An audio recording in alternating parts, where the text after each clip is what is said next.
meu povo, está começando mais um Quebrando as Linhas, o podcast oficial da Entre Linhas Gestão Esportiva. Eu sou Cláudio Henrique e estou aqui na companhia de Gabriel Bonafina para mais um episódio. Gabriel, chega mais! Fala pessoal, satisfação imensa em estar aqui para mais um episódio. O convidado de hoje foi o Daniel Gamba, ele que é Sports Entertainment Executive na GGSMG. E aí, Claudio, passei na prova de inglês agora? Traduza para a gente, por favor. Meu inglês é meio fraco. Ele é executivo de esportes e entretenimento na GGSMG. Ele trabalha com grandes marcas no mundo dos esportes, dos e-esportes, né, e dos jogos. E já dando um spoiler aqui, ele tem muita experiência no mercado esportivo em geral e também nos esportes atualmente, né? E a gente trouxe ele para falar um pouquinho dessa experiência, de como foi essa mudança de carreira, digamos assim, né? Ele ainda trabalha com o mercado esportivo, mas também trabalha com o mercado de esportes e jogos. E também fazer meio que uma préviazinha para o nosso Conecta. Que aí, Cláudio, eu vou passar a bola para tu falar um pouquinho, beleza? É isso aí, Gabriel. Esse episódio foi um embalo do nosso próximo Web Conecta, onde nós vamos debater sobre a indústria dos jogos e como o nosso mercado esportivo pode aprender com ela. Então, se você se interessa pelo mercado de esporte, quer conhecer um pouco mais, é leigo feito eu, que só joga, mas quer aprender um pouco mais sobre o mercado de esportes, aparece amanhã lá no nosso canal, que vai estar rolando uma live super especial com o comando de Gabriel Bonafina e dois grandes convidados do mercado que Gabriel vai passar para a gente agora. Quem são, Gabriel? Isso aí, Cláudio. Eu vou estar no comando das picapes, né? Brincadeira. Eu vou estar mediando o debate, vai ser com o Caio Araújo. Ele é CEO e founder, fundador, né? Vamos trazer em português, CEO e fundador do Esquadrão Golden, que é a equipe de esportes do Esporte Clube Bahia. E também com o Cássio Quiles, que é diretor de performance da Fúria Esportes. Então, vai ser um debate muito legal. E aí eu trago aqui para todo mundo que está escutando, se você não tem tanta proximidade com esse mundo, você está muito convidado também, porque esse evento é justamente para todos, né? Para quem tem proximidade, entende, mas também para quem não entende. A proposta da gente é aproximar o mercado esportivo do mercado de esportes e games, porque são mercados que se conversam muito e podem se conversar ainda mais e tem um potencial muito grande de se explorar, sabe? Tem muitos insights, tem muitas ideias, tem muitas ações, ativações que podem ser feitas. Então, vai ser um papo bem legal. É isso aí, né, Cláudio? Manda a vinheta aí. Então é isso, simbora para mais um episódio. Toca a vinheta! Daniel Gamba, muito bem-vindo ao Quebrando as Linhas. Prazerzão estar conversando contigo. Hoje a gente vai trocar uma ideia sobre esportes, negócios. É um ambiente que me deixa, que eu tenho muita curiosidade para entender. Já vi tu falando sobre em outros podcasts. Ah, quem me indicou também numa conversa sobre esse tema foi o Bruno Queires, da License Solution. Acredito que tu conhece ele, né? Já um, tem um conhecimento, principalmente nesse ramo do licenciamento. Então, assim, a gente vai falar com um cara que manja muito desse mercado de esporte e com certeza vamos aprender bastante. Então, mais uma vez, seja bem-vindo. Não, Cláudio, obrigado, Gabriel. Prazer aqui estar com vocês, conversar um pouco sobre esportes hoje, trazer um pouco das minhas experiências, né, nessa indústria do entretenimento esportivo, principalmente voltado à área de esportes. O Bruno, um grande amigo, realmente um especialista aí no mercado brasileiro de licenciamento, né? Bom, colocou mais responsabilidade agora aí para atender a demanda de vocês, né? Então, espero aí poder colaborar, trazer um pouco de conhecimento e aprender também com vocês um pouco, porque cada dia que a gente está nessa nossa jornada, a gente sempre aprende. Obrigado pela oportunidade, prazer estar aqui com vocês. A gente que agradece, Daniel, pela tua disposição e por tu trazer um pouquinho, não, né? Bastante conteúdo. Um pouquinho que eu digo é só porque se a gente pudesse, a gente conversava bastante, mas vamos embora. E aí, Daniel, a gente já é assim de praxe no nosso podcast, né? Eu queria te pedir para tu se apresentar aqui para o nosso público, falar um pouquinho de você, da sua carreira e o que tu quiser falar aqui. Não, maravilha. Obrigado de novo pela oportunidade. Estou há bastante tempo, né, trabalhando na indústria do entretenimento esportivo. Já tenho alguns anos aí de experiência que eu estou baseado aqui nos Estados Unidos. Então, essa é a minha base hoje. Eu sou gaúcho, né? Eu sou do Rio Grande do Sul. É, morei aí no Brasil por bastante tempo. Fazem já 20 anos eu estou aqui nos Estados Unidos. Trabalhei sou formado, né, em comércio exterior pela Unicinos, em São Leopoldo, Rio Grande do Sul. Tenho também formação de Sports Management pela Universidade de San Diego e fiz um mestrado com o Comitê Olímpico Internacional na Universidade de Lleida e no INEF, né, o Instituto Nacional de Educação Física da Catalunha, em Barcelona, na Espanha. Então, bastante tempo aí estudando para aprender, né, bastante na teoria e exercendo na prática, né, trabalhando sempre, praticamente toda a minha carreira na indústria do entretenimento esportivo. Já trabalhei em 4 Copas do Mundo, fazendo logísticas das seleções, trabalhando com questão de hospitality, de vendas de ingressos, entretenimento esportivo durante o evento. Fiz também 3 Olimpíadas, 2 de inverno, uma de verão, também nessa área de operação e logística. Fui operador de outros eventos esportivos aqui nos Estados Unidos, então tenho bastante experiência nesse segmento. Mais recentemente tenho trabalhado aí, me dedicado nos últimos 3 anos a área de licenciamento e patrocínios de uma empresa japonesa, né, desenvolvedora de videogames, e tenho atuado aí na região das Américas, aí fechando alguns patrocínios, algumas parcerias com diversos clubes e seleções. Então, tem sido uma jornada bacana. Esportes é um mercado que está numa crescente bastante grande, eu ainda estou aprendendo bastante. Espero poder compartilhar com vocês aí um pouco da minha experiência. Caramba, fiquei acanhado aqui, viu? É bastante experiência. E aí, Daniel, a gente tem essa curiosidade, né, para saber como é que foi essa transição, se é que eu posso chamar assim, né, dos esportes tradicionais para os jogos e esportes, assim. Tu falou que tu tá trabalhando para uma empresa japonesa, né, nesse segmento aí. Como é que foi essa mudança? Quais são as principais diferenças? Enfim, queria que tu contasse um pouquinho dessa mudança. Não, legal. Assim, não tem uma mudança no sentido explícito da palavra, porque eu continuo trabalhando com a indústria do entretenimento esportivo, né? Então, como eu falei antes, por uma década eu fui responsável de atividade de desenvolvimento de novos negócios, trabalhando para uma agência que cuidava de logística esportiva de diversos eventos. Estive muito próximo do Comitê Olímpico Internacional, da FIFA, CONCACAF, CONMEBOL, UEFA, etc., né? Trabalhei bastante com os comitês olímpicos nacionais e outras federações esportivas internacionais. Aí acabei criando uma agência de consultoria, né, e foquei minhas atenções em oportunidades na América do Norte e na América Latina. Oportunidades assim específicas para a prática do futebol. Acabei criando uma equipe de futebol que jogava a 4ª divisão aqui nos Estados Unidos, administrei um complexo, né, que tinha 30 campos de futebol aqui numa cidade próxima de Los Angeles. Montamos uma academia de futebol para fomentar a prática de esporte entre as crianças.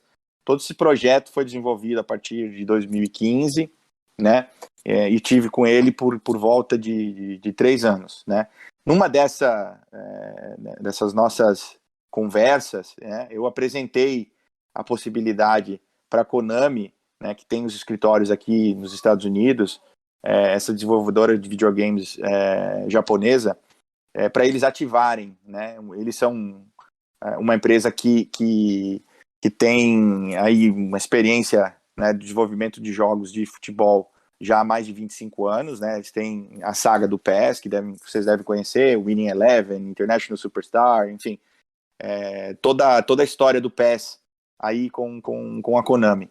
né? E eu não era um jogador assíduo de videogame, mas obviamente cresci jogando videogame, né? E aí percebi, né, uma necessidade de trazer a Konami para dentro do nosso projeto. Por quê?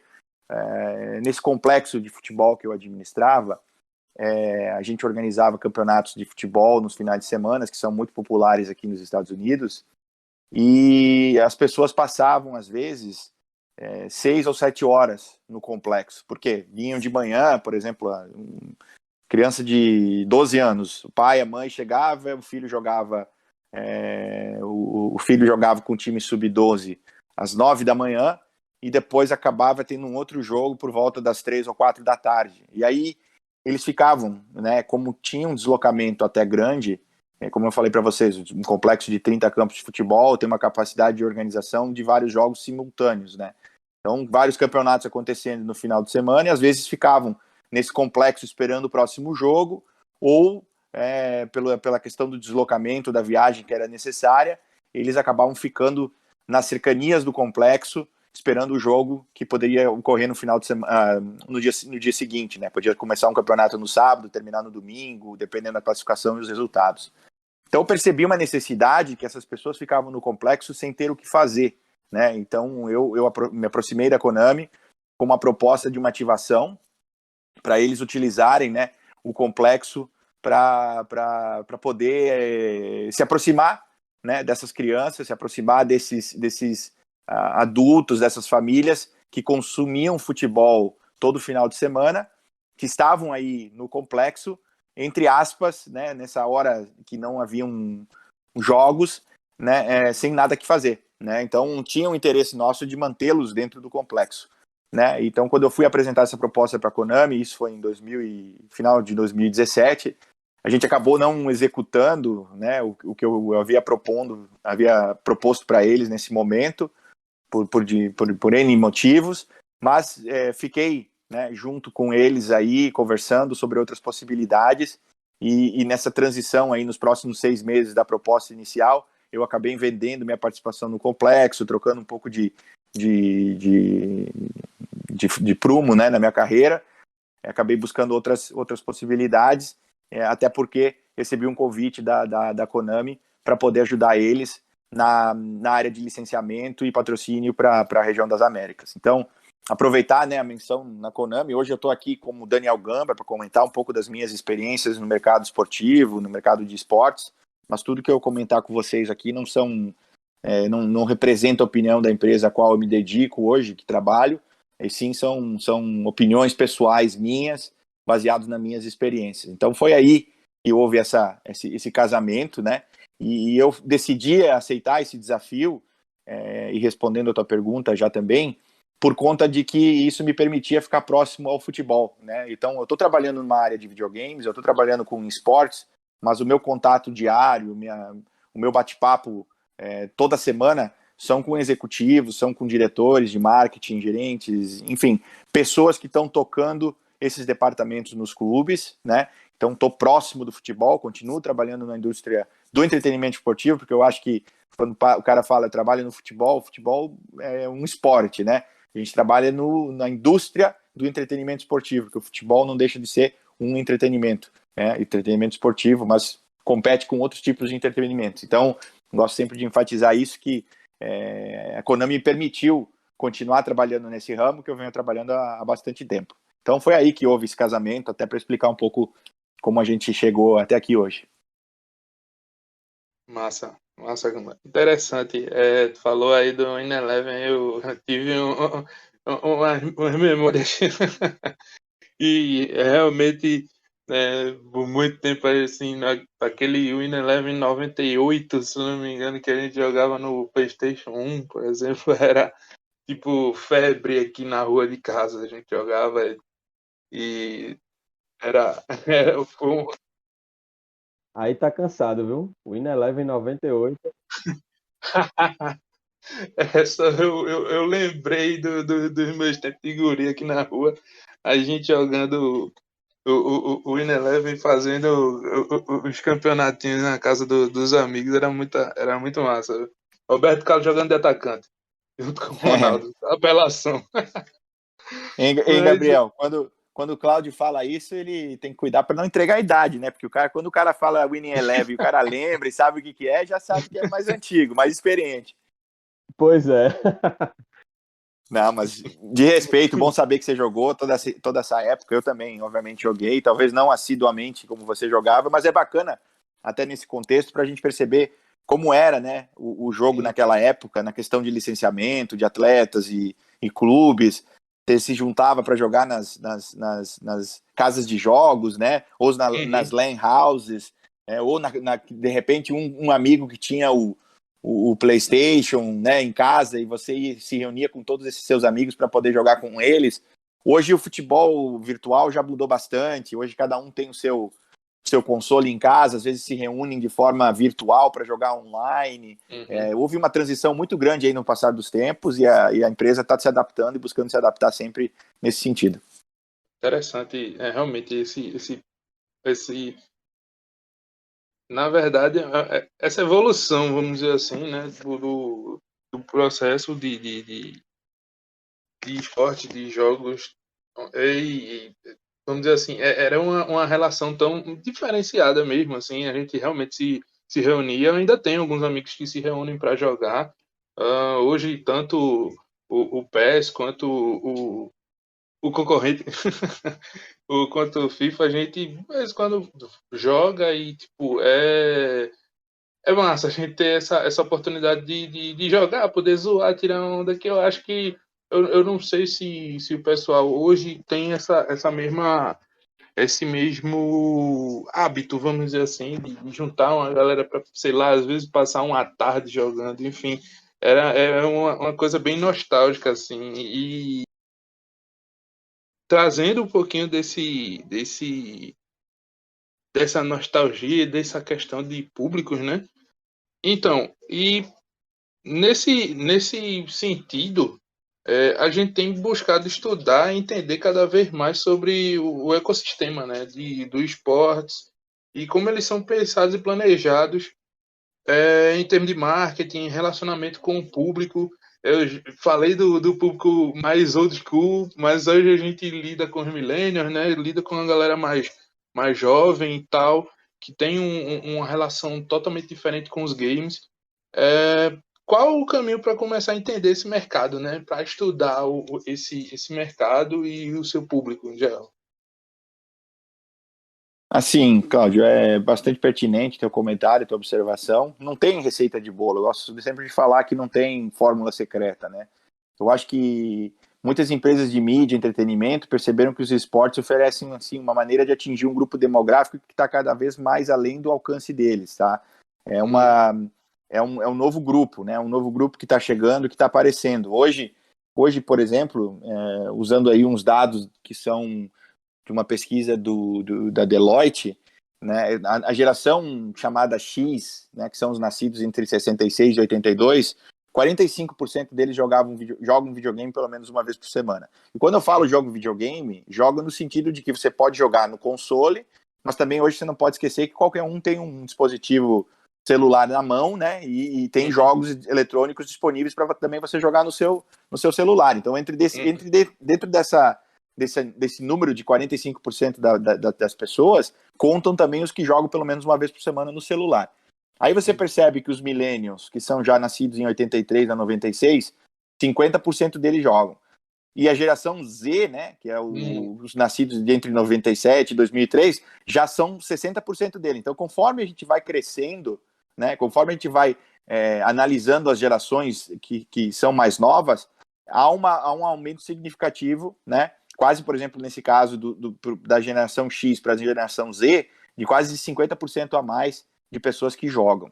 Então, é bastante grande. Para você entender assim, o mercado como um todo, isso aí usando dados do Statista, são 2,7 bilhões de gamers. É uma porrada de pessoa no mundo, né, cara? Um terço da população do mundo tá jogando videogame. Mais que um terço da população do mundo consome isso. Né? Então, você percebeu aí, né? Você falou como você chega a atingir essa nova audiência, né? Não tem caminho secreto, não tem fórmula secreta, não tem caminho certo. Tem que fazer né, de acordo com as necessidades, a capacidade de investimento, de acordo com a necessidade de cada marca, de cada clube e tal. Existem milhares de maneiras de fazer, né? Eu acho que o que a gente pode tirar disso, dessas informações, né, é o consenso é que você não pode ficar de fora.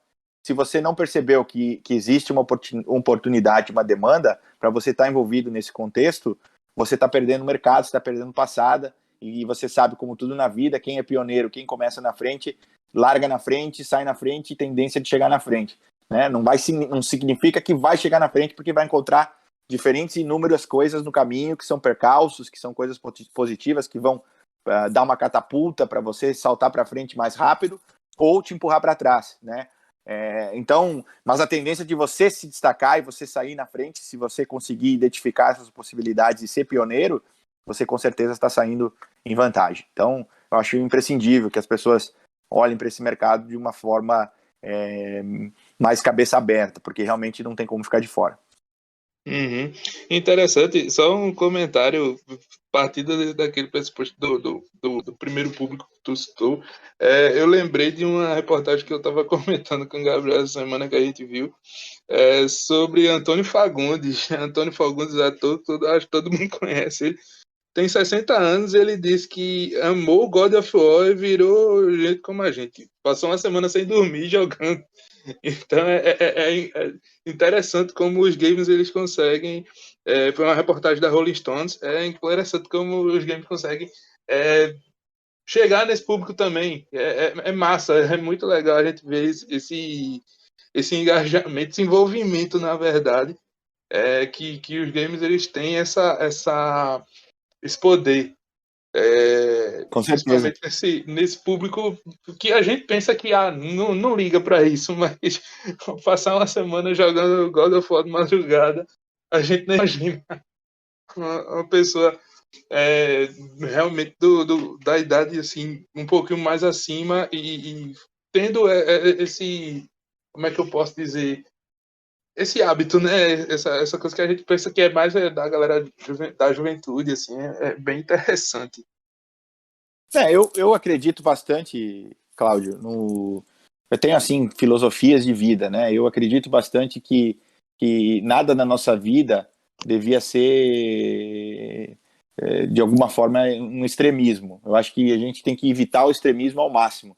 Eu não recomendaria ninguém, nem da idade mais nova, nem da idade mais velha, por mais que eu esteja trabalhando na indústria do videogame, de ficar semanas a fio jogando, né, sem parar. Eu acho que tem que ter um balanço, né? Quando você consegue encontrar esse balanço na sua vida, acho que não pode deixar de praticar esporte, acho que não pode deixar de conviver com a sua família, com os seus amigos, e ao mesmo tempo encontrar formas de se divertir com os seus amigos através do videogame. Acho que o videogame consegue trazer tudo isso para dentro de casa, consegue, né, trazer esses benefícios.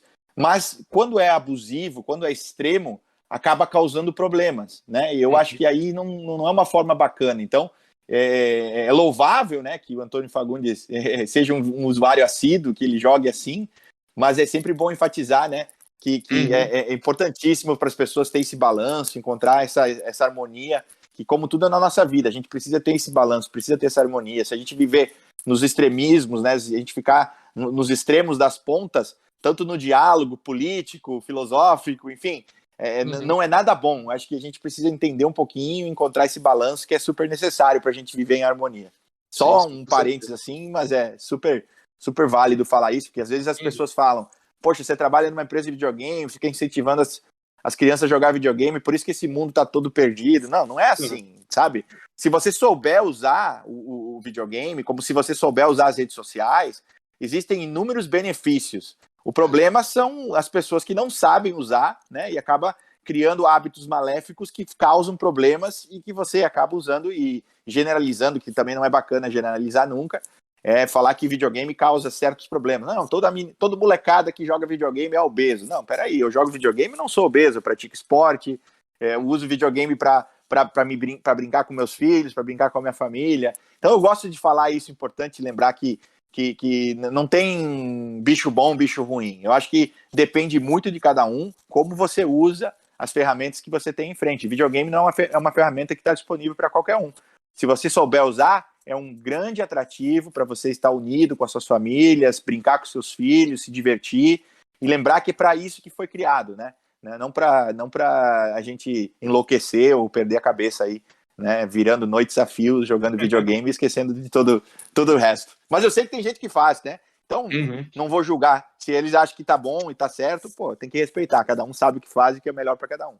Sim. Perfeito. É legal tu falar isso porque tem propriedade e está dentro dessa indústria, né? E pode trazer uma visão mais, como é que eu posso dizer, gabaritada, né, para falar sobre.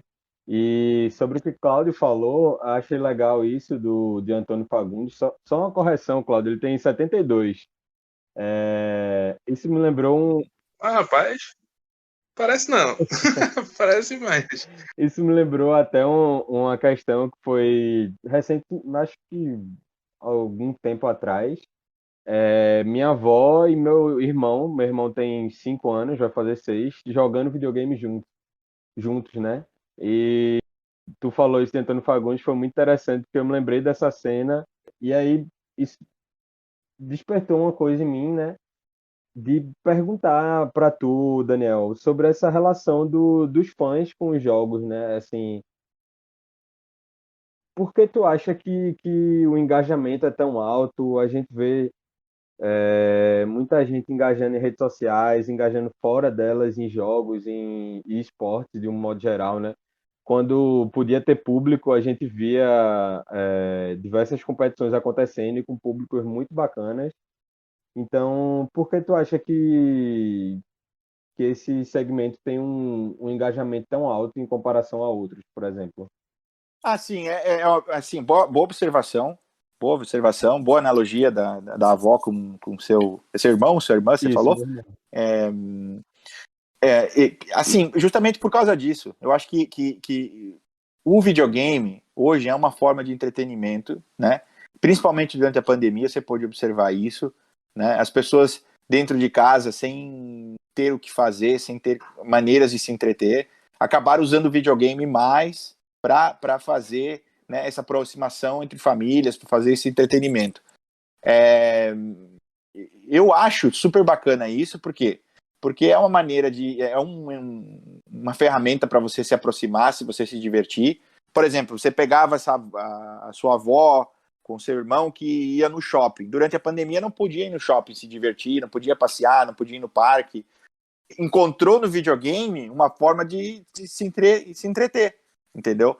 Não só jogar o videogame. A gente não pode esquecer também que o mercado de videogames ele cresce numa forma exponencial nas transmissões de eventos de esportes, né?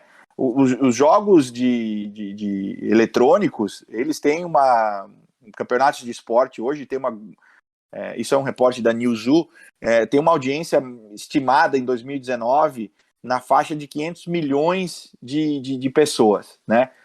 Cara, 500 milhões de pessoas assistindo eventos esportivos é bastante gente, né? E isso são números antes da pandemia. Você imagina depois da pandemia, né? E durante a pandemia, como esses números não devem estar agora, que os reportes vão estar saindo ao pouco, né? Então, a audiência desses streamers, né? Desses eventos de esporte, né? Que são pessoas criando conteúdo, ela é 5 vezes maior que o número total de assinantes do Netflix, tá? Isso são dados de pesquisas, tá na Sporttech, que eles é uma empresa aí especializada, né? Hoje o Twitch, por exemplo, domina, o Twitch que é da Amazon, ele domina esse mercado com mais de 15 milhões de espectadores diários, isso de novo, números de 2019, isso é maior do que muitas empresas americanas, grandes TVs americanas, canais abertos de televisão, essa audiência é muito maior. E só para você ter uma ideia assim da magnitude, ainda em 2018, tá, isso são dados de 3 anos atrás, haviam 150 mil streamers aproximadamente, e esses 150 mil streamers geravam 355 bilhões de minutos de conteúdo. Uma quantidade de programa, de entretenimento, de possibilidade de você assistir gigantesca, né? Então, entra aí um pouco numa declaração, né, do Steve Bornstein, que é o presidente da divisão de esportes da Activision, ele foi CEO da ESPN e da NFL Network, ele falou assim controversiamente, né? Falou que ele achava que os esportes eventualmente iam competir com as tradicionais ligas de esportes, né? De futebol, de basquete, etc., em termos de oportunidades futuras. Por quê? Porque é uma forma de entretenimento. É uma forma de entretenimento. Então, sua avó com seu irmão podia estar assistindo, né? O time deles aí favorito em Recife. Podia estar assistindo a seleção brasileira. Mas não, optaram por jogar videogame, encontraram a forma de entretenimento em jogar videogame. Podiam estar indo no parque, podiam estar indo no shopping, mas com a pandemia isso se limitou, acabaram jogando videogame. Então você tem que perceber essa movimentação. Hoje, o sucesso dos videogames acontece justamente por isso, porque conseguem aproximar as famílias, é uma forma de entretenimento muito fácil, né? É muito mais tangível hoje, é muito mais acessível você ter videogame do que era para gerações como as nossas, né, de anos passados. A gente conversou agora há pouco, né, 10, 15, 20 anos atrás, para você ter um videogame era um privilégio, não era assim todo mundo que podia ter um, né? Hoje quase todo mundo tem um videogame, talvez não é o último console, a última moda, nem eu tenho aqui nos Estados Unidos ainda, talvez demore um pouco para você poder ter o poder aquisitivo de chegar lá, e talvez alguns não consigam ter nunca, mas alguma forma de entretenimento de videogames, de jogos eletrônicos que você tem. Como eu falei, a gente não pode esquecer que esse mercado também, ele né, o consumidor também está jogando esse produto no celular. Então, é uma forma realmente de aproximar as pessoas, e eu acho aí, é ousado falar que essa seria a fórmula do sucesso, mas dentro das minhas observações eu vejo tanto engajamento, tanta conversa, tanto burburinho ao redor dos esportes por conta disso. Bacana, assim, isso que tu trouxe, Daniel, porque até era uma dúvida que eu tinha, né, que eu queria trazer aqui para tu.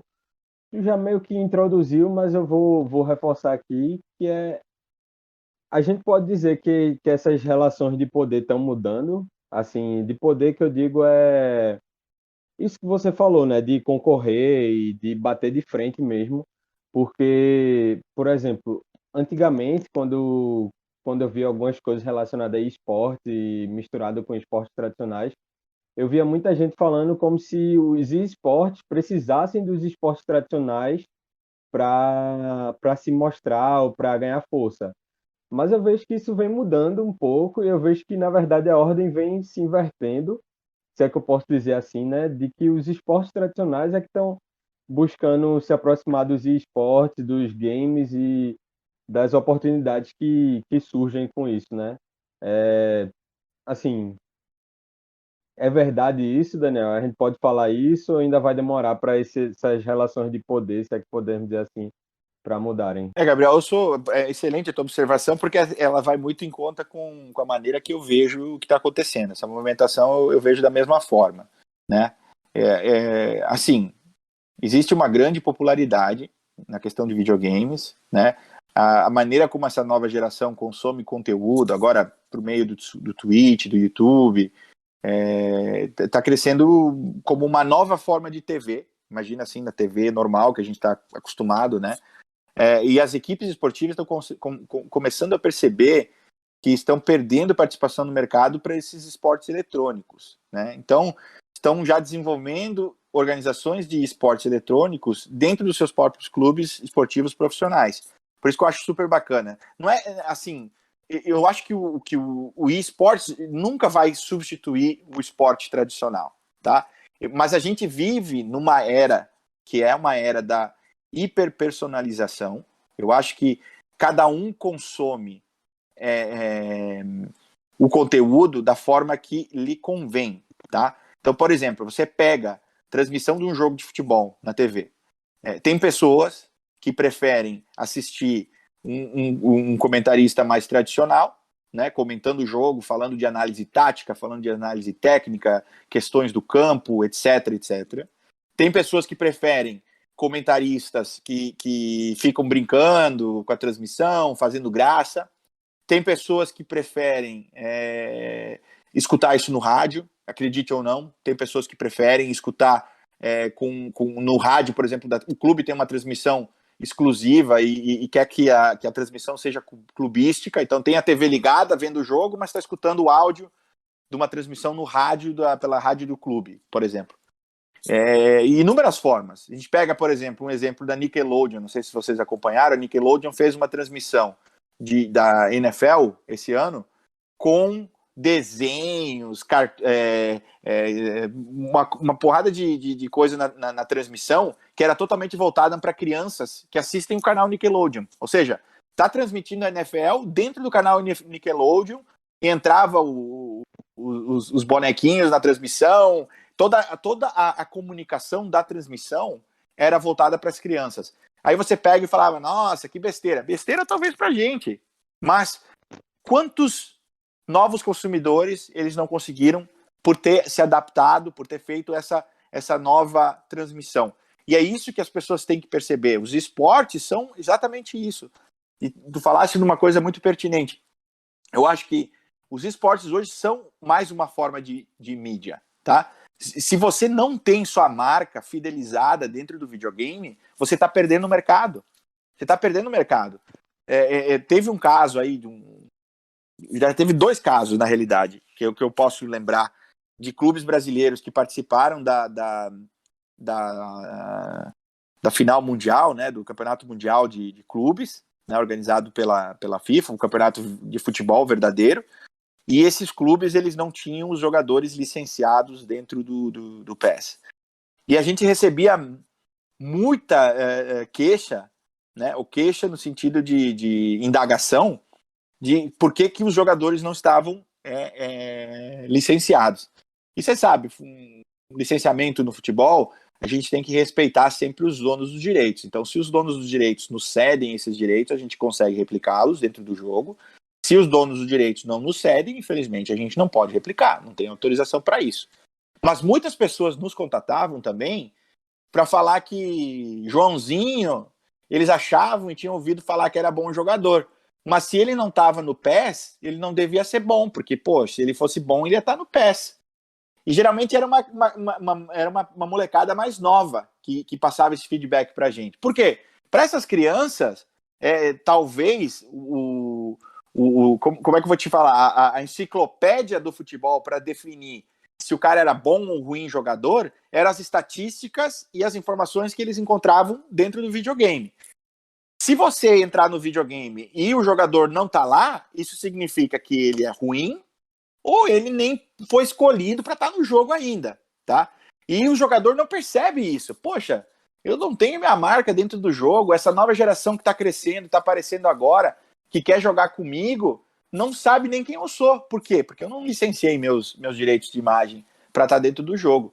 Então, você vai falar, pô, Daniel, você está do outro lado, você está falando que os benefícios para a empresa que você trabalha. Claro, eu estou falando justamente por isso. Mas também, se eu tivesse do outro lado e eu estivesse assessorando os jogadores, qualquer jogador que eu fosse assessorar, eu ia simplesmente recomendar que seria muito, muito raso, uma decisão super errônea de não estar em qualquer plataforma de videogame. Eu acho que qualquer possibilidade de você se conectar com uma nova audiência, ela é imprescindível, ela deve ser usada. É como você ter um canal no Twitter, você tem um canal, umas redes sociais no Twitter, mas não está no Instagram, não está no Facebook, não está no YouTube. Eu acho que cada rede social tem um usuário diferente. Então, nessa era de hiperpersonalização, né, cara, isso é uma coisa que eu descobri, percebi, estando dentro, né? Eu acho que esses jogos são cada vez mais inclusivos para os jovens de hoje, né? Os pais estão tão ocupados dizendo para os filhos que os esportes eletrônicos não são esportes reais, que estão perdendo o potencial desses jogos por outras coisas, enfim.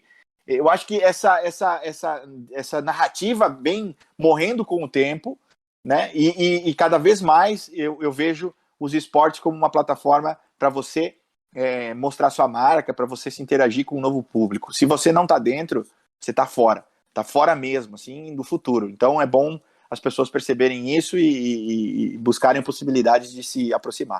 Eu queria até comentar que jogando, né, tendo acesso aos jogos, a gente, pelo menos nos meus tempos de jogador mais frequente, assim, eu sempre sentia muita falta, assim, às vezes, de estar jogando com o meu time, ou então estar jogando com os times do Brasil e tal.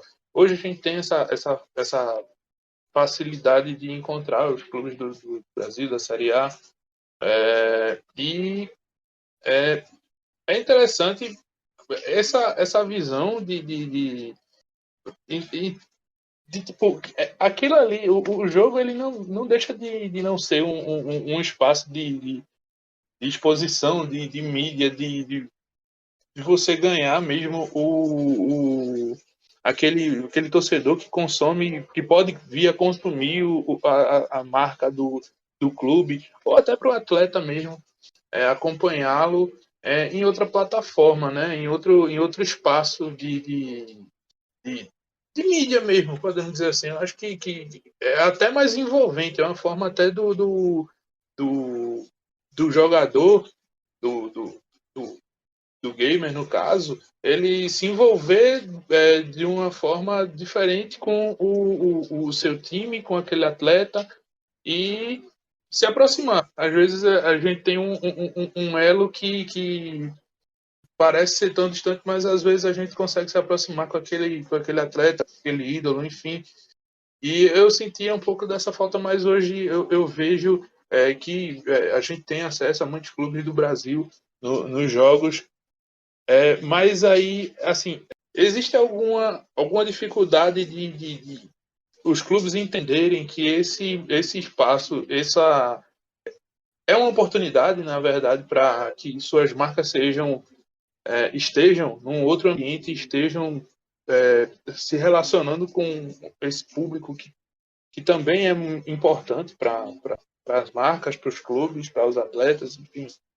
Tu vê alguma dificuldade ou vê já uma mudança de paradigma nisso, cara? Não, assim, Cláudio, eu vou responder de um modo geral, porque, obviamente, não posso explicar exatamente o que acontece nas questões das nossas negociações, Claro, né? claro. Mas, de um modo geral, como qualquer mercado que é volátil, que está mudando assim frequentemente, sempre vão existir barreiras, sempre vão existir entraves, mas o que eu acho que falta mesmo é explicação, tá? É uma conversa, dar o outro lado, você mostrar, você trazer o conhecimento, você sentar com o atleta, explicar para o atleta e por que é importante dele estar lá, por que o clube é importante de ter a marca dele licenciada, por que é bacana ter para o patrocinador ter os uniformes atualizados dentro do jogo, quais são as audiências dos eventos de esportes, o que ele está perdendo por estar mostrando uma marca errada ou estar usando os jogadores genéricos. Enfim, são esse tipos de... E você está sentado do outro lado da mesa, você talvez não perceba. Então, o meu trabalho bastante que eu tento fazer é justamente mostrar e enfatizar para as pessoas que existem essas oportunidades que talvez não estão sendo utilizadas, né? Eu lembro de um caso de um goleiro uma vez, né, que comentou para mim que depois da minha explicação, ele foi para casa, né, e ele comentou, né, que ele teve uma reunião dentro de casa e tal, e o filho dele pequeno falou para ele: pô, pai, finalmente, eu queria jogar com você, você nunca estava no jogo, agora eu entendi por que você não estava, sabe? Então, o filho falar pro pai e falar: poxa, pai, queria jogar com você, por que você não tá no jogo? São coisas assim que às vezes os jogadores não percebem. Mas não percebem por quê? Porque às vezes a informação não chega corretamente, não chega desbruçada, assim, como é que fala? Desmiuçada, Né? desmistificada, exatamente, para eles quebrada assim de uma maneira que ele entenda por que é importante para ele estar lá dentro do jogo. Então, esse trabalho que a gente faz, né? E nem todos os jogos conseguem oferecer um licenciamento completo. Então, tem jogos aí que conseguem, jogos que não conseguem. Por quê? Porque é um trabalho difícil. O Brasil também tem umas leis bastante complexas que são diferentes de outros mercados. Então, tem que sempre respeitar. No final das contas, você tem que é louvável o trabalho das pessoas, dos clubes, que eles fazem realmente um esforço gigantesco para poder fazer as coisas. Os clubes estão melhorando as administrações, eu acho que está cada vez mais profissional, cada vez mais pessoas de mercado trabalhando dentro dos clubes, e o futuro aí para o Brasil é bastante bom. Então vamos continuar trabalhando, continuar se esforçando ao máximo. Sempre falo, eu gosto de seguir trabalhando, pensamento positivo, acreditar em dias melhores, que a gente vai conseguir entregar aí um produto cada vez melhor para os nossos consumidores. Mas entraves nesse mercado sempre vai ter porque a indústria está mudando cada dia. Daqui a pouco a gente conversa de novo daqui 6 meses, 1 ano, e o nosso papo vai ser diferente porque alguma coisa mudou na nossa indústria. Então, o que eu estou falando hoje é o que é pertinente ao cenário de hoje, mas está em constante evolução. Verdade. Aí a gente, complementando, né, que também a gente tinha uma outra pergunta aqui, que vinha nessa pegada. A gente também vem acompanhando marcas endêmicas e não endêmicas, né, buscando apoiar e se posicionar no universo dos games. Acho que a gente até trouxe um conteúdo sobre a Kabum, e a Havaianas, se eu não me engano, no Fortnite. Gabriel, me ajuda aí, porque essa aí eu tô querendo me lembrar só qual foi o jogo realmente. A da Kabum Mas foi no GTA Online, né? GTA. Eu só não lembro qual era a cidade, É, porque ele tem algumas cidades no GTA, e aí a Kabum botou lá o centro de distribuição deles dentro do jogo, e uma das missões era a pessoa ir lá no centro, pegar algum pacote da Kabum e levar para quem comprou, né, digamos assim, dentro do jogo. Mas segue aí, Claudio. massa, essa turma foi bom porque me contextualizou, porque é, é, eu queria realmente até entender como é que foi, como tu tá mais ligado, eu peguei esse gancho aqui. Mas assim, quais as qualidades e o posicionamento que essas marcas vêm buscando nesse universo assim, né? Ele vem se beneficiando ou não da indústria dos jogos, na tua visão, claro. Eu acho que, de novo, não tem receita de bolo, né? Tem cada marca fazendo o que está dentro do alcance de cada uma. Assim, como eu não trabalho muito especificamente com marcas, até marcas nos procuram para fazer algumas ativações, mas os licenciamentos, né, são sempre relacionados aos clubes. Então, eu posso falar de um pouco de oportunidades, benefícios para os clubes, né? Eu acho que o uso do videogame pode ser, se for bem utilizado, de novo, existem tecnologias de realidade virtual, de VR, né, Virtual Reality, que pode ser usados para treinamento dos atletas. Já percebi que alguns clubes no Brasil fazem isso. Você falar que você vai desenvolver jogadores através do videogame, você vai parar, poxa, que paradigma, né? Vou usar um videogame para desenvolver um atleta. Pois é, você jogando videogame tem inúmeros benefícios, né? A ciência está cada vez mais nos dizendo que jogos com propósito, né, de videogame pode ajudar a desenvolver no futebol, que ter jogadores mais criativos e inteligentes, porque a reação cognitiva os jogadores de videogame são capazes de tomar decisões muito mais rápidas. E o futebol, o esporte, na velocidade que está se movendo hoje, é importante você saber se relacionar de uma forma rápida. Então, aí está uma oportunidade. É uma possibilidade de exposição de marca dentro do videogame, entrando um pouco no que tu falaste, Cláudio. Eu acho que existem inúmeras possibilidades. A gente já viu ativações com marcas de esporte, lançando uniformes dentro do videogame antes de que lançar na vida real. Enfim, você tem criações de novas categorias de patrocínio, você pode explorar os clubes que têm os estádios dentro dos jogos, pode explorar as placas publicitárias dentro do videogame, daqui a pouco você acaba criando uma propriedade, você vende os patrocínios dentro do videogame para outra empresa, diferente da empresa que você vende no seu campo real. Você cria um time de esportes que oferece inúmeras possibilidades. Então, existem muitas, assim, possibilidades, depende do orçamento, depende da inteligência, depende do alcance de cada marca, do que cada clube e cada stakeholder quer fazer. Mas oportunidades não vai faltar, né? Nunca vai faltar, sempre tem que saber aproveitar. Nossa. Então, Daniel, como tu falou, né, algumas vezes sobre essa questão de não ter uma receitinha de bolo ou alguma coisa assim, mas se tivesse o caminho das pedras ou algo assim, qual seria o papel dos dados nas tomadas de decisão do segmento, né? Por exemplo, questões de engajamento, questões de lucros, vendas, ou até de desenvolvimento também. Onde é que os dados entram nisso, né? E aí, se tu quiser falar de um modo geral, ou quiser falar da tua vivência dentro disso. Não, bacana, Gabriel. Sim, essa questão de engajamento é bastante paradoxal para mim, porque eu sou um crítico, né? Eu acho que engajar só por engajar é melhor, às vezes, não engajar. Só para entregar números, né, de engajamento. Eu percebo, às vezes, marcas postando, ou clubes postando coisas totalmente alheias, né, ao dia a dia do clube, ou relacionadas ao clube, simplesmente para ter o engajamento, né, entre aspas, né. E aí você vai olhar, né, esse engajamento, às vezes os comentários são bastante negativos, os comentários são por que você não foca no que a gente tem que focar, tem que trazer um lateral esquerdo, sabe que o torcedor é muito passional também, então é difícil mensurar. Mas vai, de novo, é difícil ter o caminho das pedras, porque cada um tem uma necessidade diferente, né? Cada um usa indicadores de KPI, né? De indicadores de performance, de resultados diferentes, né? Então depende do que você quer buscar. Você quer ter uma coisa que eu posso perceber, que eu percebi assim analisando os clubes de futebol.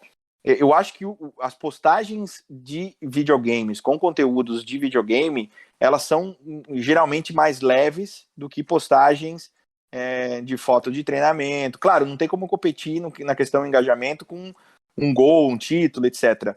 Mas postagens de videogame têm um conteúdo mais leve e tem um engajamento maior do que postagens alheias. Então, isso é uma coisa que eu percebi. Então, se você está buscando maior engajamento nas redes sociais, como seu indicador de performance, KPI interno, pode ser que você busque um patrocínio, fazer um alinhamento de marca com uma empresa de videogames que vai te prover conteúdo para você ativar suas redes sociais.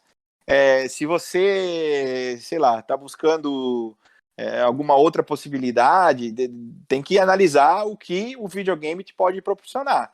Por exemplo, tem clubes que nos procuram, que são de mercados emergentes, que não estão dentro do, né, não estão licenciados dentro do jogo, que nos imploram, nos suplicam para, por favor, eu preciso estar porque eu estou ficando para trás, não estou conectando com uma nova geração. Então eu preciso estar, é importante para mim estar dentro do videogame, para minha marca estar sendo vista para essa audiência nova, para essa demografia nova de novos usuários, de novos consumidores potenciais. Então depende de cada um. É difícil você dar um caminho das pedras sentar do outro lado, mas de novo, acho que é importante para a gente até já ir finalizando e não tomar muito tempo de vocês mais, agradecer a oportunidade e lembrar que, para mim, é imprescindível vocês não estar. Tipo assim,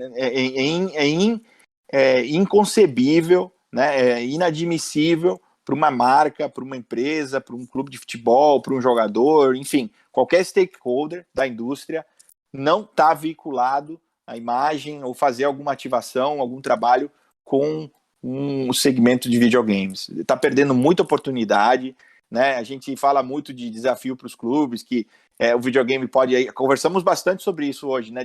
Que o clube pode ser uma canibalização de marca, que o videogame vai tirar o espaço do clube. De novo, se você tiver um modelo de negócio adequado, né, adaptado ao planejamento estratégico do clube, se você souber criar o conteúdo relevante, que vai gerar um engajamento positivo, né, não só engajamento, mas engajamento positivo, se souber utilizar os atletas dentro do clube e fazer um mix com os influencers, né, e você ter um entendimento assim amplo e dinâmico do ecossistema videogames, eu acho que você só tem a ganhar. Né? Se você não souber usar esse ecossistema e ficar simplesmente de fora, eu não sou dono da razão, mas a percepção que eu tenho com o passar do tempo é que você está perdendo uma oportunidade e você está ficando de fora de um novo segmento. A indústria muda, o mercado está em evolução, você tem que se adaptar, você tem que criar novas formas de receitas, você tem que estar sempre aberto e apto para estar inserido nesses novos contextos, né, nesses novos mercados, nessas novas situações. Simplesmente você não pode parar no tempo. E fazendo uma analogia aqui de parar no tempo, se você não está envolvendo-se no segmento de videogames, eu acho que, de certa forma, você está parando no tempo. Isso que tu falou, Daniel, é muito legal porque até a gente ia perguntar sobre as tendências, né, do mercado e coisas do tipo, mas tu já respondeu, né? Assim, quem não estiver olhando para esse mercado, quem não está prestando atenção no que os games e que os esportes têm nos mostrado e têm indicado, pode estar ficando para trás, né? E aí, como tu falou, vou te agradecer também, foi muito massa o papo aqui, acho que deu para aprender bastante. E vou te pedir só uma última dica aqui no programa de talvez um conteúdo, algum vídeo, livro, programa, não sei, fica bem livre aqui. É uma dica que tu queira dar aqui para o pessoal que está nos escutando. Então, obrigado de novo pela oportunidade, Gabriel, Cláudio. Eu acho, assim, foi bastante produtiva a nossa conversa.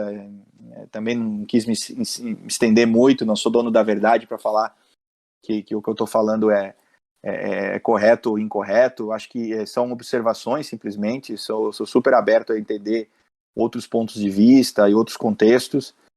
Eu acho que, de uma forma geral, falando dos clubes, né, de futebol, eles precisam entender que precisam entender que estão com uma necessidade de chamar a atenção de uma nova geração de clientes, né? O fato da vida agora é que as crianças estão mais propensas a jogar futebol eletrônico do que ir no parque local.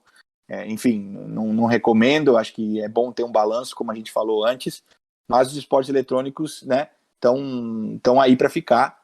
É uma forma de, entre aspas, prender esses novos consumidores à marca de um clube, né? A fazer isso, você consegue ter um envolvimento de longo prazo muito grande, né? Aumentando a popularidade do clube, aumentando o engajamento com essa nova geração, enfim, eventualmente aumentar a receita, né? Então depende muito de cada um, da necessidade de cada um, do contexto de cada um que está inserido, mas é super imprescindível tá nesse mercado.